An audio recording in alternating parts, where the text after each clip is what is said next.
almost fell asleep multiple times during this movie. Yeah, this one was okay. It's very okay. Also, for some reason, I'm tired, but I didn't do anything today, and I slept really well. It's really all the eating. Like, all this Thanksgiving eating has me worn out. Hi, I'm Danielle. And I'm Del. And this is the Black Catch-Up, where we're catching up on iconic black media we missed out on in our more conservative religious childhood.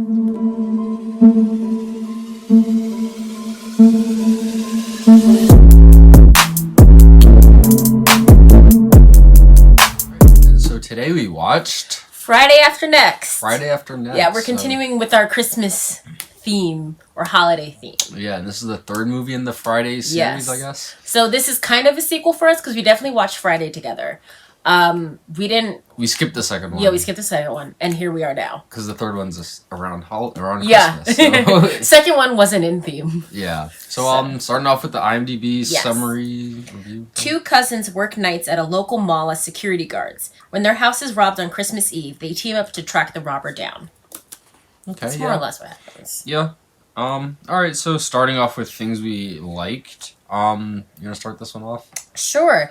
I'll say the first thing I liked was Cat Williams' character. I thought he was pretty funny as a pimp. I know that's what he's the most known for. Yeah, he kind of always plays a pimp, yeah. But I just thought he was really funny as it. And I understand why he's well known for that role. Yeah. One funny scene I thought all the scenes with the Santa were kind of funny. The Santa that robbed them. Yes. So the scene with like the fight where they're like hitting each other with the tree. Yeah. And then I thought the final chase scene where they're like running through the house and like you see all the other people. I like that scene too. I will say I wasn't paying attention enough to know who everyone was in that scene. Yeah. But I did like the premise of the scene that they were kind of running in and just seeing all the other people who he had like beef with and kind of things like that. Yeah. But I just thought I just thought scenes with him were funny, and I also liked how they used the Christmas tree to hit each other with. I thought that was like a bold way to start off this movie. You know, yeah, that was it's not really a Christmas movie, but that kind of sets the tone. It's like, yeah, it's not a Christmas movie. We're hitting people with the tree right now. But I thought it was funny.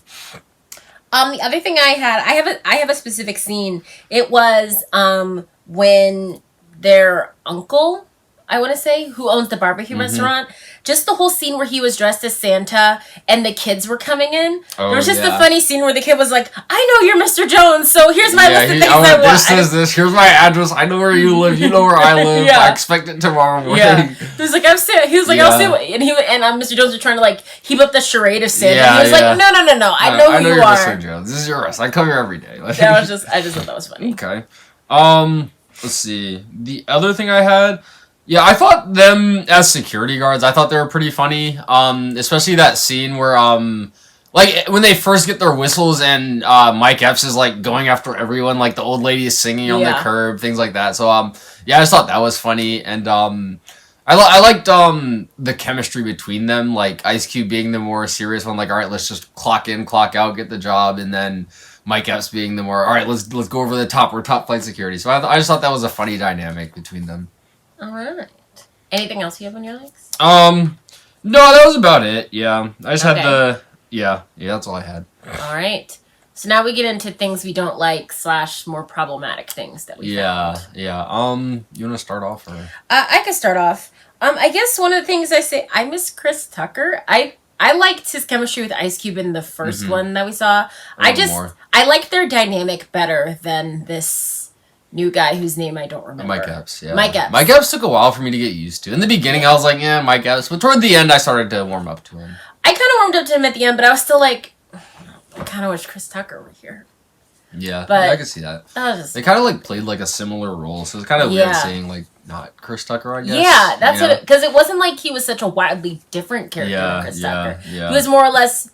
Hey, it's almost like in movies or TV shows when they switch the character out and they expect you to not. And they kind of play it off like they didn't really switch it. So it's you're watching the same character. Maybe they changed the name or changed the relationship, but it's kind of the same person. Yeah. Yeah. So, or like in Fresh Prince where they switched out the Aunt Vivs. It's you kind of we kind of know what's happening. I don't know if they had the same name because he didn't. Okay. Yeah. But because he was his cousin versus Chris Tucker, who was just his friend. His or friend. whatever. Oh, okay. But. Yeah, I don't know who was in the second. Was it? I don't know if Mike Epps or Chris Tucker was in the second. I don't know. Yeah. I don't know. Yeah, for me, the biggest problem was there was the usual slew of cringy moments in this movie. Yeah. And that, like, there was a lot, and they were very prolonged. So, like, whether it was, like, the misogyny, homophobia, trans, like, whatever it was, there was just, like... It just went on for a very like, long time. The bits were long, the jokes were long, and none of them, like, really were that funny or affected the plot in any real way. Even, as much as I loved Cat Williams' character, when he had the final confrontation with Terry Crews and, has the pliers, on his nuts, I was like, this is going on for a very that went on time. really long. This is on a long time. Like, are we still doing this? Really long. And then the whole scene was, like, rapey in general. In the beginning, and I didn't like that either, because it was like, it's bad to be gay. It was that whole thing. And then also the whole, trope or whatever of if you go to a men's prison you're gonna like rape people. It was a mess. So like just there was a lot of those cringy moments in like long form. At least for me it felt like the cringy moments were like 2-to-1 to the funny moments, which that was like that's a problem, you know. Like your jokes should age better than this, I guess, or you know, or at least you should like actually have jokes that are based off something other than disrespecting someone else, you know. So that was like my biggest problem. But the other thing I had, the guy with the shotgun at the end, something didn't sit right about him. I don't, and this is just appearance based. Like, fine, there's a guy with a shotgun, whatever. But I don't know if it was weird high-tech blackface or old man makeup that was dyed. It looked like old man makeup mixed with like poor lighting during the scene, and he looked like he very much looked like he was wearing blackface. I don't know if he was. We don't know if he was. We couldn't tell, but it was just a thing where it was like something about your appearance does not sit right. And the one thing that like really confused me is like if he were to be wearing blackface, like just the role he had in the movie didn't make sense for him to be wearing blackface. Yeah, blackface doesn't make sense in general. The role almost seemed like that angry white neighbor who's hating on, you know, the young black people in the neighborhood. Yeah. But like then for him to be wearing blackface too didn't make sense. So that's why I'm like maybe just old, but it seemed like they tried to make him black, but it was odd. Something was off about that. And like we said, we didn't actually like. We can't confirm or deny that this is blackface, but just something did not sit right about him. Yeah. Okay. The one last thing I had, this one's like kind of nitpicky, but the plot of this movie was like pretty much carbon copy First Friday. Like they owe money, they need to find whatever that whole thing. There's that scene where they save Cat Williams' store from being robbed, and he offers them money, and Ice Cube turns it down. That made no sense and was completely out of character given the first movie. Yeah, you know, like Ice Cube is very much like he would do anything to get a buck. You know, he would get anything to get a buck. So for someone offering him money for doing something that like kind of was above and beyond his Call of Duty as a like parking lot security off, you know what I mean? So like you can take a tip. Like I don't. It just seemed very out of character for Ice Cube to not take that money. Yeah, it didn't make any sense. You know, and that I don't know. That just kind of bothered because I was like, what? Ice Cube said no? That didn't make sense. That doesn't make any sense. And then I guess the movie played like, oh, he'd rather have this girl at the party, but like those aren't really mutually exclusive. Yeah, you could have still taken the tip. You could have taken the money, then invited them. You know, but But yeah, that part like kind of bothered me a lot. Not gonna lie, because I was like, why are you not taking it? Like, end the movie right here. Like you have your rent money now. Cool. You know, but that was the last thing I had. You have anything else? Another slightly nitpicky thing, was there narration in the first one? Because I didn't like it in this one. Ice Cube narrating? Yeah. I don't think he narrated the first one. Yeah, like, I don't even know. There were a couple, like, fourth wall breaks, too, that were kind of meh. Like, they just seemed out of place. You know? They also did that thing where if you have an iconic piece and you're doing a sequel to it, you just start, like, saying lines from that piece. No, they rehashed a lot. Don't make any sense. A lot. And it was bordering on that thing like Fuller House where they're not making a coherent dialogue. It bordered on that. Fuller House is worse because I've seen that, and there have been scenes in Fuller House where they're kind of all just like, cut it out, you got it, dude. Oh my, no. But this was you can tell they were like serving the fans who got them, who watched the first movie, like giving them those callbacks. They had a lot of callbacks. You're like, you got knocked the fuck out. Yeah. Like, a lot of winks at the camera. Even like not even just from the Friday movies, because Cat Williams, he said a couple lines he says in his like skits. Yeah. Like, I can't remember what the, like, don't be sorry, bitch, be careful. That line, he says that in one of his, like, famous comedy skits. There was another line that someone said that reminded me of an Ice Cube song. Yeah, it might have been in No, it was, I started this barbecue thing and this shit, and this is the motherfucking things I get. That's from an Ice Cube song. Oh, yeah. So, I mean, yeah, so, like, it really, but that's how the movie felt. Like, it really felt like the third movie in a series that didn't need 3 movies, you know? So, yeah. Sorry. Are we on ratings now? Yeah, we're on ratings now. Okay, I feel as though it's very surprising that, given the premise of the show, that I know Ice Cube lyrics enough to be like, oh yeah, I know that exact lyric. Yeah. Because I listen to that all the time. Yeah, but they rehash a lot. They just brought out a lot of things. But, okay, we can get into ratings. Yes. I'll go first this time. So I gave this one a 2.5 out of 5. I just didn't have as much fun as in the first Friday. Mm-hmm. And I can't remember what I gave the first Friday, but I gave it higher than this. Oh, you gave the first Friday? Okay. I assume I gave it higher than this, because this was not as much fun. I think it was a mix of missing Chris Tucker's character, and also I know what I think I wanted them to do instead. Mm-hmm. I feel as though they should have just focused on the party and having all those little, like, tiny little conflicts happen at the party instead of doing a lot of the security guard stuff. Yeah. Because again, the security guard stuff had a lot of those long bits that, went on for too long. Yeah. That was a lot of the movie, though. I just feel as though it would have been better, especially since he didn't take the money after that. So kind of being a security guard, like, made no sense at the end because it didn't help them. But then they start collecting money at the party. So I'm like, oh, then this movie should have just been like, hey, we need to get money. And we're already throwing this Christmas party. What if we charge everybody? And then it's kind of like a big, long party scene. I probably would have preferred that because it would have been more fun. Because some of the scenes in the party were fun. Besides the whole weird Cat Williams, Terry Crews one that just went on too long. Okay. I actually gave this a 2.5 as well.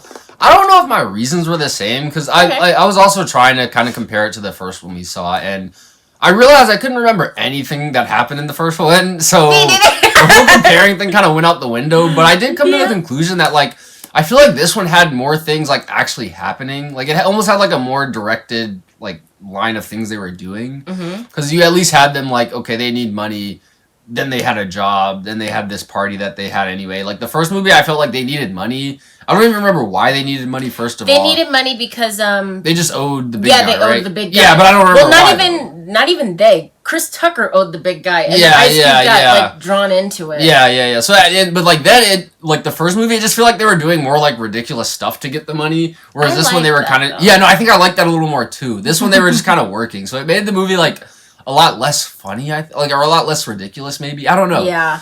But, I will say, when this movie first started, I thought, oh, are they really just playing into the fact that this is a ridiculous thing that they're doing? When they had Terry Crews first come out of prison, and he was, like, hugging the two of them. I was like, oh, are we just going balls to the wall? Like, this is just, we're doing stupid things? And then they did not do that. And I was like, oh, never mind. They definitely did. But, got my hopes up. Yeah. Oh, well. But yeah, for me, it was just like a 2.5. And then the real part that bothered me is, like, the cringe to, like, funny ratio was just way off. Like... Again, the funny moments I thought were, like, really funny. Like, I had some, like, good, genuine laughs during it, but, like, any moment I was not laughing, I was probably cringing during this movie. So, yeah, it got a 2.5 for me. Yeah. But, final question. Do you wish you saw this movie sooner? Pretty easy no for me. Yeah. Like, it was enjoyable, but, yeah, there's no need to see this one earlier. I'm okay with when I saw it. Unless, I don't know what I said for the first Friday, but unless I, like, go with the whole, like, I wish I was more ignorant watching this claim, you know, like, I wish I just, like, knew less about, like, people's problems. You know, like, you know what I mean? Like, I was just more insensitive to issues that aren't my own, I guess. This is true, yes. Like, that would be a reason to see it earlier, but I don't really want to, like, I don't need that. I don't need to go back. I don't need to go back to that time, so, like, yeah, I'm good not seeing this. Yeah, this is also pretty easy no for me. Also, since this is an unnecessary sequel, I almost feel as though I didn't need to see it at all. Yeah. And as with many of our holiday movies, this wasn't that Christmassy. It wasn't. That has nothing to do with should I have seen it earlier. Yeah, it just wasn't that Christmassy either. I will say, as soon as that first scene came and they were hitting people with the tree, I was like, all right, it's not really going to be like that Christmas movie. Tis true, Christmas type movie. So I was just like, that makes sense. You know, but all right. I guess that's all. That's all from us for Friday After Next. Were you ready to say like a perfect? Yeah, I didn't know what I was gonna say. I was like, okay, this isn't one of the Christmas isn't in the title. What do I say? You know. But YouTube housekeeping, like, comment, subscribe. Ring the bell for notifications. If you have any suggestions for movies for us to see, you can leave them in the comments below. We do movies on Tuesdays and Fridays, and on Sundays we do music and TV shows. All of our socials will be linked in the description down below, and we'll see you next time to catch up. Bye!